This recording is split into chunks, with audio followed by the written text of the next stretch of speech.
Buenas a todos y bienvenidos una semana más al canal de Cancha NBA. Hoy es miércoles y como todas las semanas toca podcast de Cancha NBA.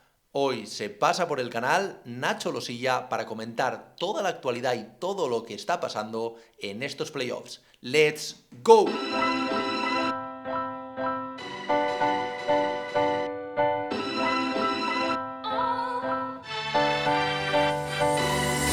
Buenas a todos y bienvenidos una semana más al podcast de Cancha NBA. Como no podía ser de otra manera y tras 2 semanas metidos ya dentro de los playoffs, con algunos equipos ya en semifinales, pero mucho por decir, sobre todo en la conferencia este, hoy traemos aquí a un viejo amigo del canal, un viejo amigo del podcast, como es Nacho Losilla, que bueno, justo estábamos hablando ahora también le estamos escuchando en Gigantes, en su podcast, que también vino en su momento para hablar de él, de Hustle Podcast, Mm. también periodista, escribiendo esas los y claves, esos hilos todos los días en estos playoffs. Así que nada, ha guardado un huequito para pasarse por aquí para hablar un poquito de estos playoffs, de la actualidad y hago un poquito de spoiler también, obviamente, de sus Phoenix Suns, ¿no? ¿Qué tal, Nacho? ¿Cómo estás?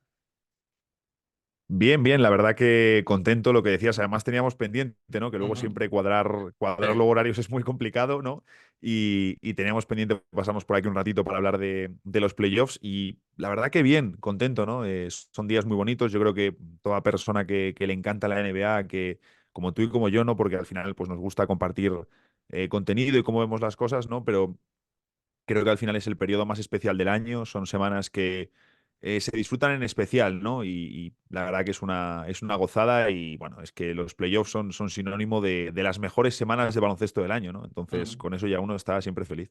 Sí, al final lo veía antes, creo que llevamos 11 días, me parece que es, de playoffs, parece incluso más, ¿no? Porque han pasado Sí. tantísimas cosas y sobre todo también la última noche, con algunas sorpresas. Empezó con un primer día un poco flojito, pero nada, luego ya, como todos los años, se empieza a chupar la cosa y empezamos a tener auténticos partidazos, ¿no? Como por ejemplo el que tuvimos ayer entre los Knicks y los Sixers, ¿no? Con esa remontada. Mm. Pero quería preguntarte, Nacho, luego hablaremos también de esos Suns, ¿no? Que comentabas, que aunque pues evidentemente te duela, ¿no? Y se ve en la cara, pero bueno, hay que analizar una situación complicada que tienen, ya no por esta eliminación, sino sobre todo de cara a las próximas temporadas. Pero quería preguntarte antes un poco en aspecto general, ¿no? ¿Qué te están pareciendo estos playoffs, ¿no? Porque, por ejemplo, en el oeste, salvo esa eliminatoria que veremos hoy también, que puede ser un partido muy decisivo, ¿no? Entre Dallas y Clippers, pero el resto, entre comillas, ¿no? Porque también en Lakers, Denver, pues es un poquito engañoso, ¿no? Ese resultado, pero en el caso de Minnesota, en el caso de Oklahoma, han sido sendas barridas y parece que por lo menos hasta el momento, aunque el nivel pueda ser inferior en cuanto a equipos, por lo menos el este parece más competido, ¿no? Entonces, ¿qué te está pareciendo y si cumplía un poquito tus expectativas o no que tenías antes de estos playoffs? Bueno, lo que decías, ¿no? Empezamos con un primer día que fue un poco decepcionante en el sentido Ujú. de muchos partidos sin historia, ¿no? Que al final es lo que no queremos ver en playoffs. Por ejemplo, lo apuntaba con el Cleveland Orlando, ¿no? Con este quinto partido que hemos visto, en el que claro, la eliminatoria ha sido bastante dispar en el sentido de varias palizas, ¿no? Y es que no queremos ver eso, ¿no? Prefiero que sea un partido de un marcador bajo, que tengamos un 95-95, que haya poco acierto en los dos equipos, que además en un partido de playoffs, si estás teniendo un bajo acierto, si está habiendo pérdidas, ostras, te va a pesar más a lo largo del partido el estar jugando mal, ¿no? Prefiero que sea un partido así, aunque un equipo se vaya a los 130 puntos y que haya una diferencia abismal, porque no tiene gracia, ¿no? Y hay partidos que al descanso están ya un poco muertos. Aunque hay que decir que en la NBA actual una ventaja de 20 puntos se da la vuelta en 2 minutos, ¿no? Es algo que mola mucho y lo vimos, por ejemplo, en el Clippers Dallas, que está siendo una serie también de idas y de venidas.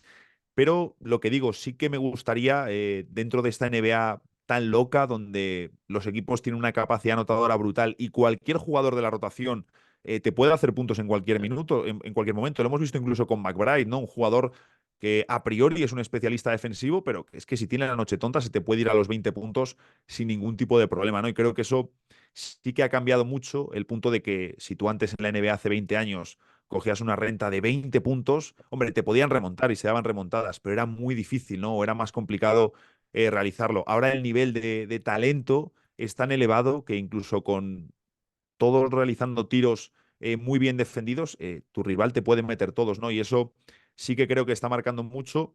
En un inicio, la verdad que a mí me está gustando mucho y me está haciendo disfrutar, la verdad. Ujú. Y si te tuvieras que quedar con una eliminatoria, que un poco, quizás por tus comentarios, sí que lo puedo deslumbrar un poco yendo ese Sixers contra los Knicks, ¿no? Porque estamos viendo, ahí sí que estamos viendo partidos competidos, Mm. que ayer, por ejemplo, llegan los Knicks 3-1, pero podría haber llegado el marcador completamente al revés, porque Filadelfia desaprovechó varias oportunidades. De hecho, también la que desaprovechó ayer los Knicks, que prácticamente ya estaban cerrando el chiringuito en el Madison, y de repente apareció un Maxi Imperial y acabó, ¿no? Con todo esto y la verdad que tenemos una eliminatoria increíble y lo que tú decías, ¿no? Tanteos bajos que a priori, pues a lo mejor no pueden parecer tan espectaculares para pues, un espectador que sea más espectador de playoffs, pero sí que a nivel de baloncesto, a nivel lo que tú decías, ¿no? De ver a los jugadores cómo se van cansando. Ayer veíamos a un Embiid completamente destrozado, o sea que casi no podía ni andar por la pista, o sea, daba incluso un poquito de lástima, ¿no? Del esfuerzo, ¿no? Eso Que es. estaba haciendo. Entonces, ¿cómo estás viendo esta eliminatoria? Si está siendo tu favorita o si ves alguna otra también que a lo mejor no está llamando tanto la atención a nivel mediático, pero sí a ti, ¿no? A nivel un poco baloncestístico, ¿no? Por el nivel que estamos viendo. Bueno, yo creo que al final todas las series, quizá la de Oklahoma Pelicans es la que menos Sí. repercusión mediática ha tenido, pero creo que tiene sentido, ¿no? Al final es un barrido, es un 4-0 y los Pelicans, pues con un Brandon Ingram que viene de lesión, que no ha estado cómodo, que Dort ha hecho un pedazo de trabajo con él en defensa. Entiendo que esa serie no se haya o no haya tenido tanto revuelo, pero creo que el resto todas tienen su punto de interés, ¿no? O su punto de atención. Incluso Cleveland-Orlando, que hablamos de dos mercados pequeños, es una eliminatoria también muy, muy interesante, ¿no? Entonces con también dos equipos muy, muy de corte defensivo. Pero sí que te diría que las dos series que más estoy disfrutando, descartando la de Indiana-Milwaukee, que a mí lo de que hayamos tenido a Patrick Sí. Beverly repartiendo 12 asistencias con 35 años es una cosa que me parece Espectacular. completamente absurdo. Es absurdo, Sí, ¿no? Es sí, una de esas sí, sí. historias que dices, y volvemos a lo mismo también del talento. Muchas de las asistencias no han sido complejas, no han sido complicadas, no han sido espectaculares, que ojo, nunca, muchas veces lo más simple es lo mejor, ¿no? Para Ujú, conseguirle tu objetivo. Y hemos visto cómo Patrick Beverly, con 35 años, sin Lillard y sin Giannis, se ha echado el capote de los Bucks a la espalda y ha sido el líder ofensivo a la hora de crear ataque para su equipo ujú, con cositas muy simples, pero el tío coge, su récord eran 7 y se va a 12 asistencias, ¿no? Es una cosa que no te esperas ujú. antes del partido, pero si me quedase con dos series, me quedo por supuesto en el este con ese Knicks Sixers, por lo que tú decías, y en el oeste con Lakers Nuggets, porque creo que ha sido una eliminatoria en la que sí que hemos visto a los Lakers exigir más a los Nuggets, ellos mismos lo han dicho, donde la estadística que hemos visto todos, ¿no? De los minutos liderados, ¿no? 150 minutos liderados de Lakers contra 40 de empate y 15 o 20 de Denver de liderazgo, en la que hemos vuelto a ver, porque Denver es el equipo campeón, hemos visto una serie espectacular de Michael Porter Jr. y unos Lakers que compitiendo mejor, a mí lo que me fastidia, Marcos, fíjate, Ujú. es que LeBron James sigue siendo un jugador para ganar el anillo, porque le estamos viendo a un nivel muy alto, físicamente sigue siendo muy potente y ha sido el mejor de su equipo, pero claro, debería ser al revés, ¿no? Que con la edad que tiene, él ya no fuese un jugador para ser la primera estrella de un equipo. Quizá necesita otro que sea la primera espada, pero yo creo que sí que lo sigue o que lo puede seguir siendo. Pero claro, el problema es que falla lo que rodea a LeBron y a Davis, ¿no? Y que con casi 40 años lo que falle sea lo de alrededor y no que Ujú. LeBron esté en declive. A mí personalmente me fastidia verlo como seguidor de LeBron James y es una serie donde hemos visto que los Lakers son mejor equipo que el año pasado, pero donde han tenido varios agujeros, varios problemas en defensa, en el acierto exterior con D'Angelo Russell y otros jugadores que te demuestran por qué los Lakers no es un equipo candidato, pero una serie muy, muy disfrutable y de un baloncesto de altísimo nivel. Y cómo, ya que mencionas, ¿no? El caso de LeBron James, que te lo iba a sacar un poquito más adelante, pero bueno, ya que lo has hecho, vamos a hablarlo ahora. ¿Cómo ves su futuro? Porque, bueno, acabó el partido, dijo que no sabía qué iba a hacer. Ayer, pues salieron como informaciones, ¿no? Diciendo que parecía que se iba a salir de esa opción de jugador por 51 millones, que parecía que podía negociar con los Lakers un contrato más largo de 2, 3 años. También está por ahí, obviamente, revoloteando todo el tema de Bronny, si lo van a draftear. ¿Cómo ves este futuro cercano y también cómo ves el futuro cercano de unos Lakers, que es lo que dices, ¿no? Parecía que, evidentemente, Anthony Davis tenía que ser ahí la estrella. Anthony Davis Mm. hizo grandes partidos, pero también grandes desapariciones, ¿no? Sobre todo en segundas partes. Y al final, LeBron está, o sea, es que tú ves los números, creo que promediado 27 puntos, ¿no? 8 asistencias, 8 rebotes, o sea, una absoluta barbaridad, jugando muchos minutos, haciéndolo muy bien, y que luego el marcador 4-1, así como el 4-0 del año pasado, es un marcador muy engañoso, ¿no? Tú ves el marcador y dices, bueno, Sí. 4-1, han pasado por encima, como el caso de Oklahoma, tal, pero no ha sido así, ni mucho menos, lo han tenido ahí. Murray se ha disfrazado otra vez de superhéroe, que digo que yo creo que a partir de ahora a Los Ángeles ya no le van a dejar entrar nunca más, pero ¿cómo ves todo esto? El futuro de LeBron, el futuro asociado a Lakers, si piensas que renovará el tema de Bronny, cuéntanos un poquito tus sensaciones, ¿no? Yo entiendo que renovará y que seguirá con los Lakers, ¿no? Que saldrá al mercado, quizás le puede dar más espacio salarial al equipo. Entiendo que tienes que separar de D'Angelo Russell ya también por imagen, ¿no? Es un jugador al que le hemos visto, ya no solo por lo del móvil al final del partido, que te está separado y tal, que eso es lo más viral, pero en el último partido le vemos dos situaciones en las que él tiene que hacer la ayuda, está señalando al espacio donde tiene que ir y ni siquiera se mueve, ¿no? Dos situaciones seguidas, por no hablar de que en toda la eliminatoria, otra vez, como le sucedió el año pasado, ha tenido un día bueno con el tiro, un día muy bueno, 7 de 11 si no me equivoco, pero el resto de días han sido 2 de 10, uno de 7, uno de 9 y los Lakers no se pueden permitir que el tirador de tres principal del equipo, que tú con LeBron y Davis necesitas un gran tirador de tres, no te puedes permitir estos porcentajes y sobre todo si eres tan irregular que tengas 2 noches muy malas y dos muy buenas, o 2 noches muy malas y tres muy buenas. No ha sido el caso. Por lo tanto, los Lakers tienen muchas decisiones por delante, un verano clave. También se ha hablado, ¿no? De que Darvin Ham no va a regresar, pero claro, todo parte con LeBron, ¿no? Con lo que suceda con él. Yo, por lo que he estado sobre todo leyendo a lo largo de todo el año, yo creo que LeBron él también sabe muy bien cómo se va a hablar más de él y yo creo que él es un maestro también, lleva muchos años, sabe perfectamente lo que le tiene que decir a la prensa. Yo creo que él tiene claro lo que va a pasar y lo que va a suceder, ¿no? Que firmará un contrato, como tú has dicho, de 2 años, quizá de 2 años con una opción de un tercero para ver en función de cómo va él y de cómo es su declive, que en algún momento llegará. Claro, lo que pasa es que se supone que él quería firmar un contrato más grande, de 60 millones por temporada. Si tú haces eso, también vas a limitar las opciones de tu equipo. Por lo tanto, con la cantidad sí que no tengo tan claro lo que va a suceder, lo que puede suceder, pero yo sí que entiendo que puede ser un contrato de 2 años más uno. También en 2 años termina el contrato Stephen Curry. Se ha hablado de que LeBron quiere saber un poco qué hacen tanto Curry como Durant, pero están los dos atados bajo contrato, ¿no? Entonces, yo entiendo que quizá lo más inteligente, si va a renovar incluso por 60 millones, es que tú salgas al mercado, que le puedas dejar a los Lakers la opción de utilizar espacio salarial para algún tipo de movimiento, para algún tipo de fichaje, y luego ya tú renovar por encima del límite, ¿no? Pero claro, también se habla de que quieres ir a por Trey Young, no sé cómo lo Ujú. vas a hacer, ¿no? Entonces, primer paso es asegurar la continuidad de LeBron James, que yo entiendo y doy por hecho que ambas partes saben que van a seguir unidas hasta el final de los días de LeBron. Ujú.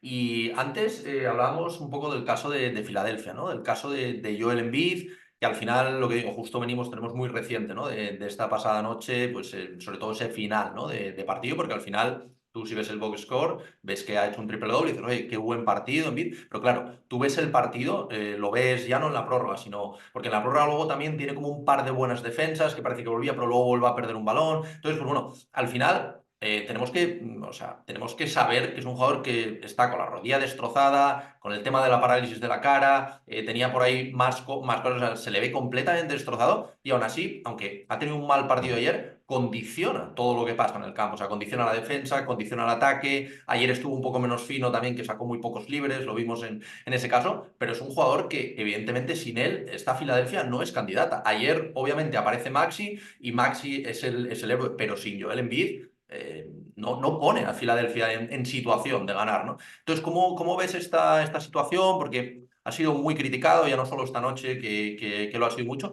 sino las últimas semanas, pero al final es un jugador que está dando todo lo que puede dar, le está dejando el alma dentro de la pista. Luego es cierto que en cuanto a declaraciones y ese tipo de cosas, pues no siempre está muy acertado, se deja un poquito la Mm. puerta abierta ahí, por si acaso, en Sí, sí, Nueva sí. York. Pero bueno, en cuanto a juego, quería saber un poquito tu opinión, ¿no? En general del caso de Joel Embiid. Yo es que creo que con el caso Embiid al final converge un poco todo, ¿no? Mm, Porque te das cuenta de que es un jugador que, claro, para entender cómo reacciona la gente a día de hoy con Embiid, hay que entender de dónde venimos, ¿no? Y es un jugador que, por ejemplo, ya hay mucha gente que le repudia el estilo de Embiid por el tema de los tiros libres, el tema sí. de las faltas. Es cierto que en ocasiones puede parecer que hay un criterio diferente con ciertos jugadores y Embiid es uno de ellos, ¿no? Yo hay muchas ocasiones en los que a él le señalan faltas a favor que no termino de entender, ¿no? Y esto a mí sí que me pasa y no lo hago en plan, joder, Embiid tal, pero yo puedo entender que una persona desde su casa, sobre todo si no es seguidora de los Sixers, que le ponga nervioso, ¿no? El tema de los tiros libres y de las faltas, que por otro lado no es culpa de Embiid.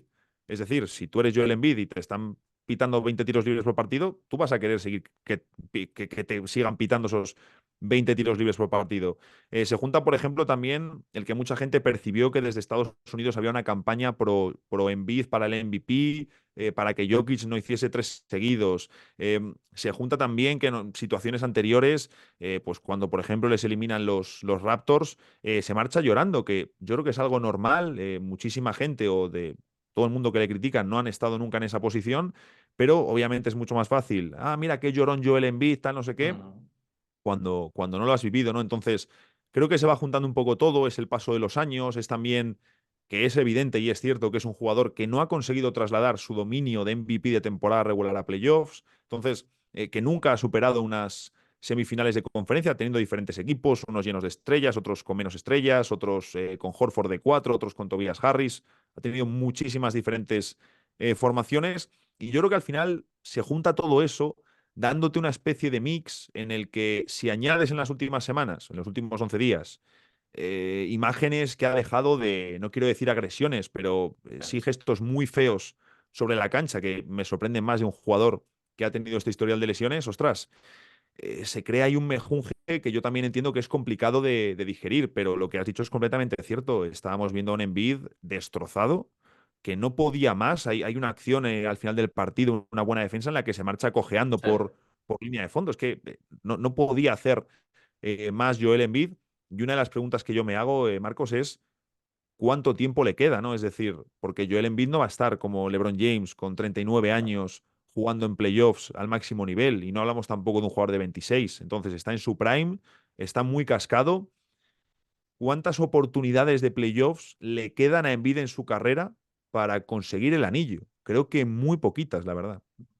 Sí, de hecho a mí me sorprende, ¿no? Porque al final le ves tan sumamente cascado que también dices, Mm. a lo mejor es incluso contraproducente, ¿no? Por la edad, al final son 30 años, creo, los que tiene ya Embiid. Igual es hasta contraproducente hacer este esfuerzo, que la rodilla vaya peor, pero claro, ponte en la cabeza de Embiid y a lo mejor son, no sé si Ya. mis últimos playoffs, pero a lo mejor sí unos de los últimos, entonces no estoy para perder oportunidades, ¿no? Entonces creo que es un caso complicado. Luego también en cuanto al tema este que comentabas, ¿no? De caer un poquito peor que el resto, creo que todo el tema este de la selección también tuvo algo que ver, ¿no? De la carta Sí, sí, sí, Macron, que sin si duda. voy a Francia y luego tengo cero palabra y me voy con Estados Unidos a ganar el oro. Entonces creo que esto también terminó, ¿no? De poner un poquito esa puntilla, ¿no? Que llevaba varios años haciéndose, ¿no? Entonces creo que esto también le puede pasar, ¿no? Pues, Sin duda.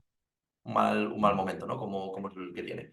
Y luego quería preguntarte también, lo comentabas antes y estoy completamente de acuerdo, una serie que ha pasado bastante desapercibida, aparte de por la barrida, porque creo que los Oklahoma City Thunder son un equipo que a los que llevamos toda la temporada viéndolos, pues nos atrae mucho, ¿no? Porque sabemos lo que hay. Pero sí que es verdad que no es un equipo como pueden ser los Lakers, no es un equipo con ese pedigrí, ¿no? Digamos, y más además con el rival con otro equipo, ¿no? Como los New Orleans Pelicans, que pasa un poquito lo mismo. Entonces es una serie que entre el 4-0, entre esto que te comentaba, no se ha visto mucho, pero es que aún así ha dejado, tú comentabas el tema del Ludor, ¿no? A nivel defensivo, que ha sido una absoluta pasada. pero también Mm, a nivel ofensivo, ¿no? Tenemos a Jaden Williams por ahí, tenemos a Shea, que a Shea lo descubrió mucha gente en el pasado mundial, ¿no? sí. Con Canadá. Es un equipo que es increíble, ¿no? Hasta Guidey parece haber recuperado ese nivel que parecía haber perdido, ¿no? Durante esta temporada. Creo que es un equipo muy completo, con Bardiño al mando, ¿no? El nuevo entrenador del año. Quería saber un poquito, ¿no? ¿Tú qué opinas de este equipo? Porque, bueno, la primera ronda creo que han pasado por encima, pero ahora en la Sin segunda duda. ronda se le viene un hueso muy duro que es cierto que puede venir un poquito cascado esta primera ronda, porque no sé a ti, pero a mí sí que me puedo leer a un Game 7, esa eliminatoria entre Clippers y Mavs, puede ser, entonces pueden jugar un poquito con esto. Pero parece un equipo que a pesar de su juventud, que creo que promedian 23, 24 años, estaban por ahí, parece que llevan toda la vida jugando juntos, parece que ya han superado varias rondas de playoffs y nada más alejado de la realidad, ¿no? Mm. Entonces, ¿cómo ves tú a estos Oklahoma City Thunder? ¿Cómo los has visto? Y sobre todo, ¿cómo los proyectas, ¿no? De cara a estas semifinales, a unas hipotéticas finales de conferencia. en- Al final este equipo de Oklahoma es muy divertido de ver jugar, eso es así, porque a mí una cosa que me gusta mucho y bueno, aparte de toda la química, ¿no? Hemos visto sobre todo esas míticas ya entrevistas post partido, yo creo que habla muy bien de un equipo que tus estrellas tengan un compromiso defensivo tan alto, porque Shea es un muy buen defensor, es un jugador que es muy capaz de aplicar un nivel muy alto en defensa. Jalen Williams es un jugador muy sacrificado en defensa y que se tira por balones y que roba balones y defiende muy bien y que teóricamente es el 4 titular de Oklahoma también por todo el tamaño que tiene, por esos brazos tan largos. Y luego tienes a Chet Holmgren, ¿no? Que entonces, que aunque pueda tener partidos en los que esté menos acertado, tal, que también ha tirado un 50% en triples en la serie, te condiciona mucho, ¿no? Y condiciona al rival. Entonces, creo que es muy importante para un equipo tan joven que desde el minuto uno tus referencias sean jugadores de mucho sacrificio en defensa. Creo que eso es muy bueno para ellos de cara a construir algo muy sano para los próximos años. Y es que tú lo decías, ¿no? Al final es el equipo más joven en ganar una serie de playoffs en toda la historia. Miras toda la rotación y yo una de las cosas que me pregunto sinceramente es ¿para qué se trajeron a Gordon Hayward? Ya. Porque ya cuando le trajeron podíamos decir, "Ostras", yo me acuerdo de decir, hombre, yo creo que les va a venir bien, es un buen añadido, encaja en su filosofía. Experiencia un poquito para playoffs. Claro, pero sí que es cierto que yo decía, ostras, pero ¿a quién le va a quitar los minutos, no? Porque ya decías, joder, hay mucha gente, y por ejemplo, Kenrich Williams, que era un tío que hasta hace no tanto era un fijo en la rotación, ya ha desaparecido. Entonces dices, joder, ¿de dónde van a salir los minutos? Y te das cuenta que es que no les hace falta Gordon Hayward en este equipo, porque al final, con un quinteto titular, que ya es uno de los mejores de la liga, te salen desde el banquillo Wallace, que es un jugadorazo, Wiggins, que puede sumar mucho, a Isaiah Joe, que es uno de los mejores tiradores, Jalen Williams, que a mí como un pívot así móvil que hace un buen papel desde el banquillo, no me desagrada sin ser una cosa fascinante. Y te das cuenta de es que tienen una rotación muy profunda, muy joven, muy versátil, muy atlética, tienen muy clara lo que juegan, pero yo aún así debo decirte que quiero comprobar un poco lo que pueden hacer contra un rival de mayor entidad. Creo que estos Pelicans será el equipo más flojo de todos los playoffs junto a Miami. No están tan bien entrenados como Miami con Eric Spoelstra. Entonces, también ha habido momentos en los que no me ha terminado de convencer la ventaja de Oklahoma, como por ejemplo el último partido. En el último partido, teniendo una gran actuación Jalen Williams, Shea está un poquito más desacertado, pero tiene otra gran actuación.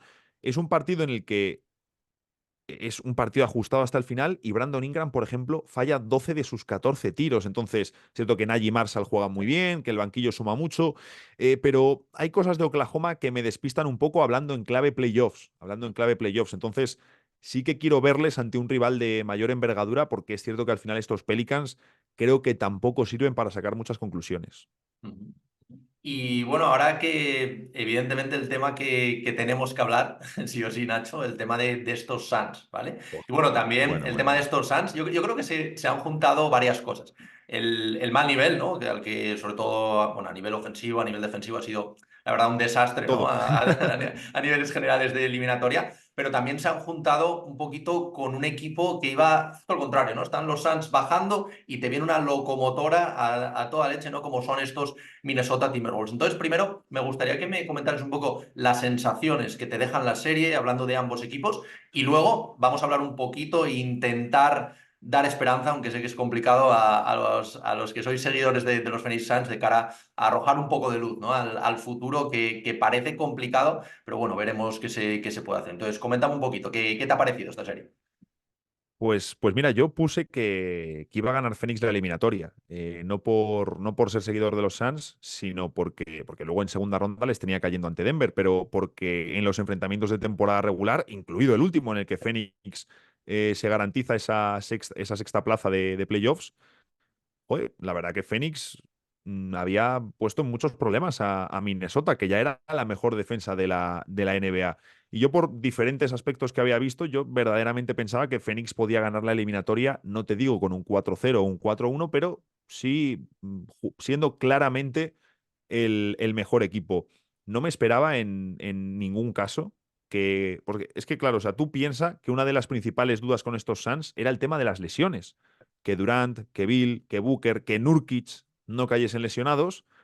Es que no me entra en la cabeza que Phoenix no haya ganado ningún partido cuando, quitando a Grayson Allen, que ha sido una baja Ujú. importante, pero es el quinto jugador, no has tenido ninguna lesión en tus cuatro jugadores principales, que para muchos era como, ostras, pero a ver cuándo llegue playoffs si están los cuatro. Estaban los cuatro, y ya no solo es que no hayas ganado ni un solo partido, es que te han costado todos los partidos una barbaridad, y quitando algún tramo, quitando algún parcial, quitando algún momento, sobre todo antes del descanso, porque las segundas partes han sido casi todas de Minnesota, la sensación ha sido de un equipo completamente superado en ataque, en defensa, en la rotación, en los cambios, en absolutamente todo. Entonces, es muy preocupante lo que hemos visto, pero creo que también, obviamente, hay que poner mérito a Minnesota. Creo que, entre comillas, está pasando un poco lo del año pasado, que el año pasado, cuando Denver elimina a Phoenix, se alza mucho la voz hablando más de la decepción de los Suns que de mérito de Denver. Y luego llegamos a las finales de conferencia, Denver arrasa a los Lakers y en finales de la NBA Denver no le da opciones a Miami, ¿no? Y luego el equipo que termina ganando más partidos a Denver en todos los playoffs en una eliminatoria es precisamente Phoenix. Por supuesto, no es el mismo caso de este año porque no se ha ganado ni un solo partido, pero sí que creo que hay que poner en valor a Minnesota Timberwolves. Hay que poner un equipo que claramente es candidato al título de la NBA, que están construidos, el traspaso de Rudy Gobert y el de Mike Conley, que también trae a Nickeil Alexander Walker, los ejecuta Tim Connelly, que era el general manager que construye a los Denver Nuggets de Jokic y de Murray, ¿no? Y que hace todos los movimientos, incluido la contratación de Michael Malone, hasta el traspaso de Aaron Gordon. Se marcha a Minnesota y ha construido un equipo, o terminado de construir un equipo, que sí que está preparado o más preparado para enfrentarse de tú a tú con los Denver Nuggets, ¿no? Por lo tanto, creo que hay que poner en valor lo que ha hecho Minnesota con Anthony Edwards en modo superestrella, que es un equipo que sin ningún tipo de duda este año está para ganar la NBA.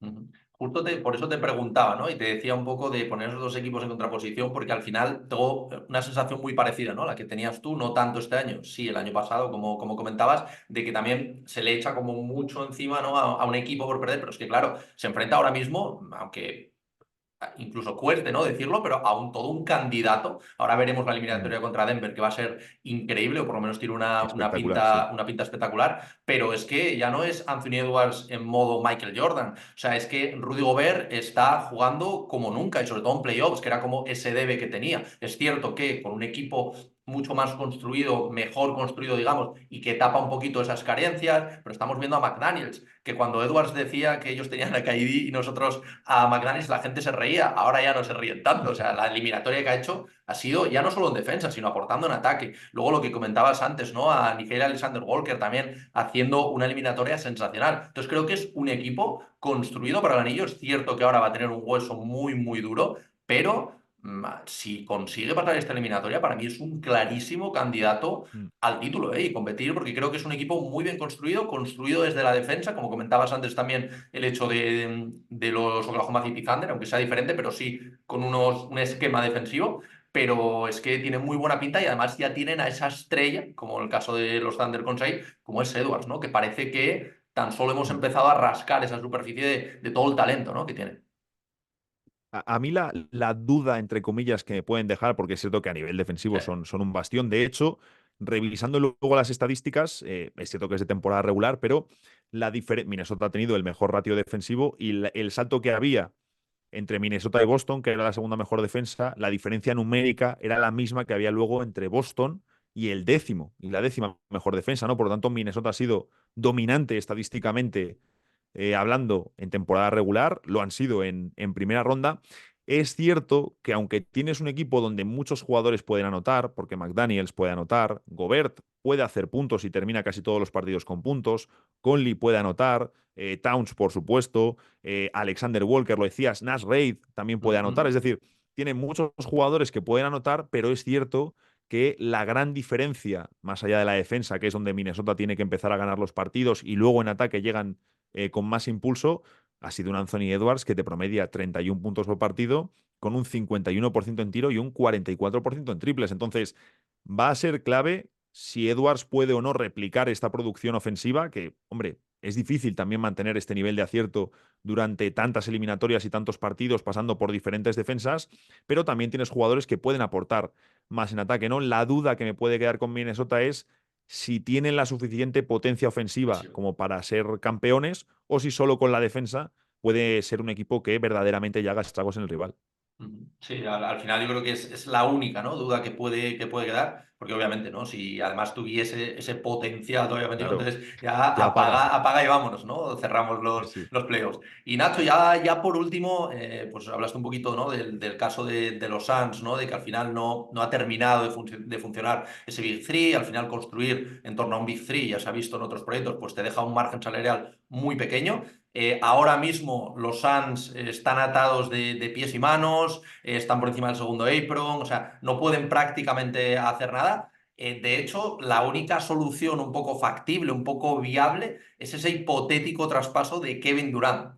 Entonces, háblanos un poquito ya para cerrar esta charla de cómo ves tú esto, porque es algo muy complejo. Sé que sobre todo, bueno, a los hinchas en general, pero sobre todo a los Suns, os tiene sin dormir, ¿no? Porque al final, de un movimiento, o sea, claro, es que un traspaso de Kevin Durant lo cambia todo realmente. Entonces, ¿cómo ves tú esta situación y cómo ves que sería ese, digamos, mejor traspaso o mejor manera de actuar de estos Suns?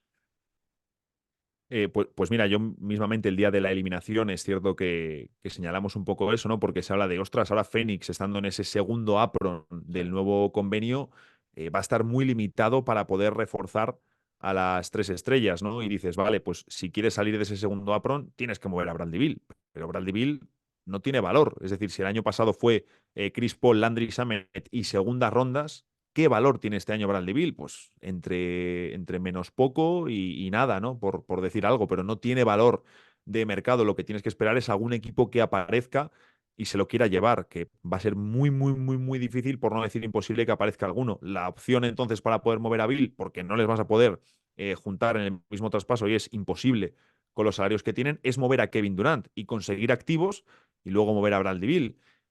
Pero ¿en qué posición te quedas, no? Es una posición muy jodida en la que ya desde luego ni te planteas ser candidato. La pregunta, la verdadera pregunta es si volviendo con Booker, Bill y con Durant puedes ser candidato. Para mí lo que más ha fallado este año ha sido los sistemas ofensivos.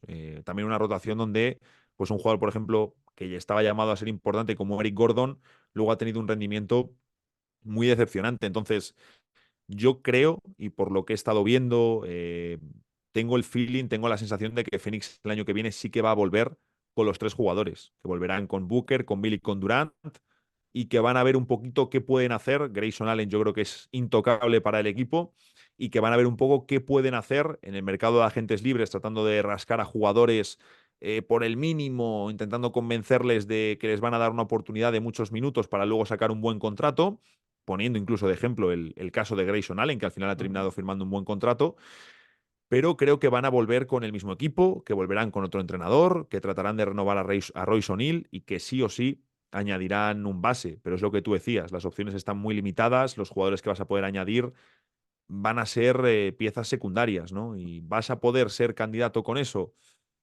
Me temo que no, me temo que no. Que al final tengo la sensación de que, o sea, puedes estar a favor o en contra, ¿no? De ese Big Three, al final Bill pues, puede no pegar demasiado, pero una vez que tienes ese Big Three, creo que los Suns lo hicieron bastante bien en torno a las Sí, piezas que sí. pusieron alrededor, o sea, en torno a, obviamente, lo que puedes hacer, ¿no?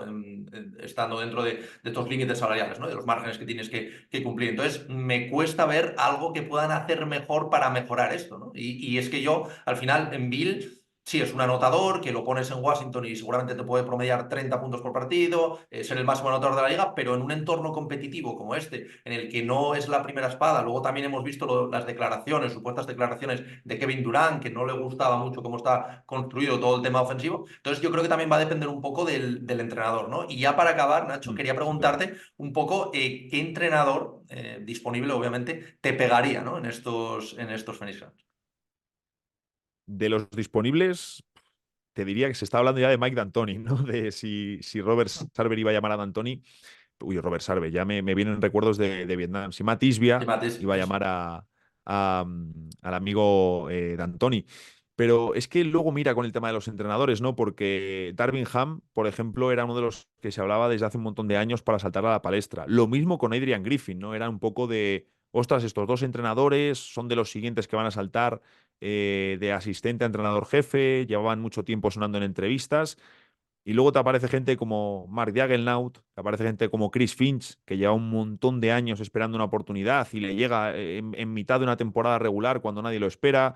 Te aparecen, pues no lo sé, ahora mismo no se me ocurre ninguno, pero estoy seguro Sí. que si miramos de los entrenadores, hay varios más que decimos, ostras, pues mira, este tío luego nos ha sorprendido y ha terminado siendo un muy buen entrenador, ¿no? Por lo tanto, realmente creo que es un tema complejo, ¿no? El de los entrenadores, y sí que es cierto que ahora llevamos un par de años donde la rueda de entrenadores que nosotros conocíamos de los tiempos recientes se va acabando, te toca apostar por nuevos nombres, y ahí el problema es que si eres un candidato, apostar es más complicado, ¿no? Apostar es más complicado.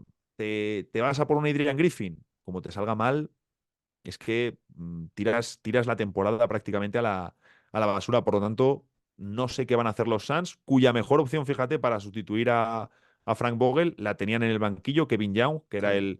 el asistente mejor pagado de la NBA para esta temporada. De hecho, era el favorito de Devin Booker para ser el nuevo entrenador después de cargarse a Monty Williams en 2023. Eligieron a Frank Vogel también por su pedigrí, por ser campeón y demás.